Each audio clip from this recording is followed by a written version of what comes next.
আসসালামু আলাইকুম। জি, ওয়ালাইকুম আসসালাম। এটা জিমের নাম্বার না? না, কোন জায়গায় ফোন করছেন? বগুড়া। Sorry, wrong number.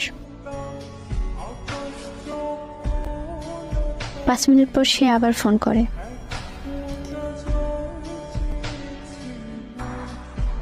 আচ্ছা, আপনার নাম কি? মোসাম্মদ নুসরাত জাহান। আপনার? রিফাত। বাসা কোথায়? ধামরাহাট, নওগাঁ। আপনার বাসা কই?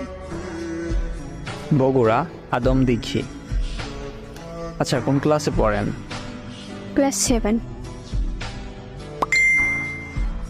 ও আচ্ছা, তাইলে তো পিচ্ছি। আপনি কি করেন? আমি ছোট একটা জব করি, বিজিবিতে আছি আমি। আচ্ছা ঠিক আছে, আর কিছু বলবেন? বিরক্ত হচ্ছ? আর শোনো, তুমি আমার অনেক ছোট, তাই তুমি করে বললাম। আর তোমার ভয়েসটা অনেক মিষ্টি। আচ্ছা ঠিক আছে ভাইয়া, ভালো থাকেন। ভাইয়া? আমি ফোনটা কেটে দিই। তারপর সে আর ফোন করেনি। কিছুদিন পর সে আবার ফোন দিয়েছিল।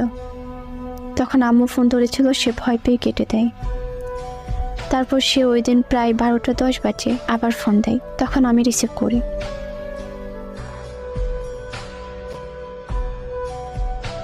কেমন আছো? জি আলহামদুলিল্লাহ। আবার কেন ফোন করেছেন? এত রাগ করো কেন? রাগ করবো না তো কি করব? কেন ফোন দিছেন আবার?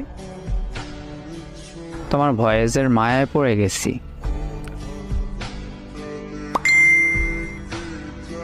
তোমার ভয়েসটা এত মায়াবী, না জানি তুমি কতটা মায়াবী।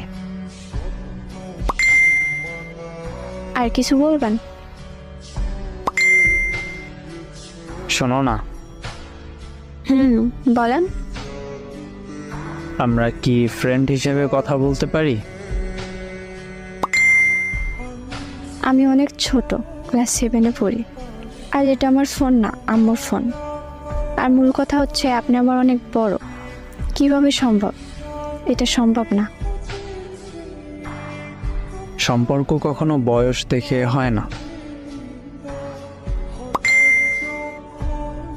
প্লিজ আমার সাথে ফ্রেন্ডশিপ করো, প্লিজ।